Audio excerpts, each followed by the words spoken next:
Welcome to the Mind Body Healing Channel audiobook series brought to you by New Bellum Research. This audio episode is the new Placebo Handbook. Chapter 2. Ideas that can harm you.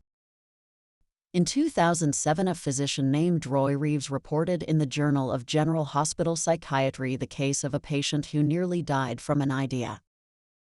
The 26-year-old male who suffered from depression attempted to commit suicide by ingesting 29 capsules from a bottle of antidepressants that were provided to him as part of a clinical trial studying depression. As soon as he took the pills, he had a change of heart and decided he wanted to live. Believing he had just taken a lethal dose, he began to feel sick.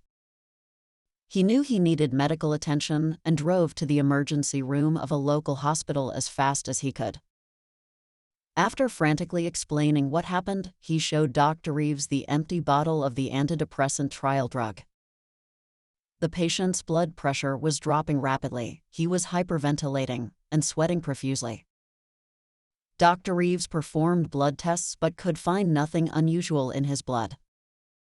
The patient continued to get worse until 4 hours later when the patient's trial physician finally arrived and announced that his patient was on the placebo arm of the study, not on the antidepressant drug. As soon as the patient heard the news, his vital signs returned to normal. Within 20 minutes he was fine and ready to go home. Medical journals are full of similar stories. Some of these documented accounts even end with the patient dying from a false belief. Negative ideas have power in healthcare. When physicians attach negative expectations to a treatment or prognosis, the medical community refers to these suggestions as nocebos. Nocebo is the negative twin of the placebo. Like placebo, nocebo is also Latin. It translates to "I shall harm you." When a doctor tells you a needle is going to hurt before he sticks you with it, you will anticipate pain and likely feel pain when he sticks you. That's a nocebo. Nocebo effectiveness is so well documented that when drug companies study new drugs, they take great care to avoid any hint of nocebo phrasing on the part of the doctor or nocebo thinking in the patient. Obviously, positive and negative thoughts exist in the mind, not in the world. Nobody can tell you whether a glass of water should be called half full or a half empty. It's a trick question. The fact is, you see a glass containing a liquid that looks like water. Deciding to measure it, guess at it, or create metaphors about it is what your mind does with the fact. Inside your brain, your visual experience of a glass quickly converts to an idea, the water converts to an idea, and your conclusion about it becomes an idea. If any of these ideas are significant for you, you're likely to associate them with similar ideas. Your belief in an idea grows each time you experience a reinforcement of that idea. The conclusions we make about our ideas are the beliefs we use to make future decisions, both consciously and unconsciously. Unlike animals, who also learn from experience, humans can reflect on their ideas and even ruminate on their ideas. And uniquely, humans spread ideas.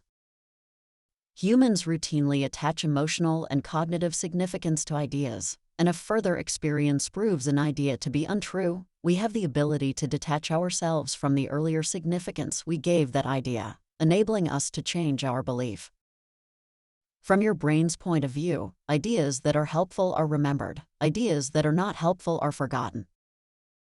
Your mind is like a blank screen upon which you construct a picture of your reality, using past experiences and fresh inputs from the world around you.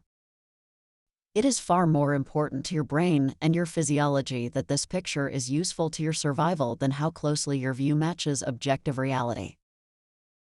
As already mentioned, your brain does not require a complete set of facts to take action. This feature of the human brain can save your life, but it can also lead to serious consequences if you choose to hold on to dangerous ideas.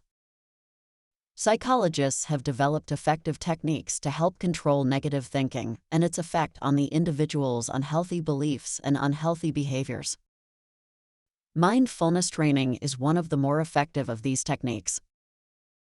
Mindfulness training teaches people how to notice their own negative thinking as well as their own harmful impulses as they occur, and then learn to simply observe those thoughts and impulses without acting on them.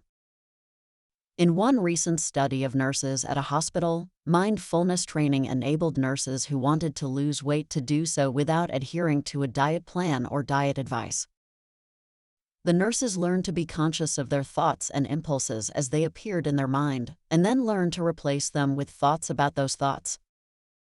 Losing weight became as straightforward as deciding they were not as hungry as their body was telling them.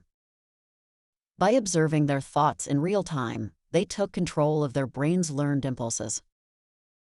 Participants in the study began to naturally make healthier food choices simply because they had more time to think about those choices before taking action. Placebo treatments can be antidotes to nocebo thinking. They are powerful tools for both reflection and self-care. A strongly held belief or idea is as powerful as a fact. But even in an age of information overload, your mind has the ability to discard harmful ideas and take action on behalf of your healthiest ideas and beliefs. Placebo treatments not only connect with your brain as treatments, they also provide a framework for investigation and behavioral change.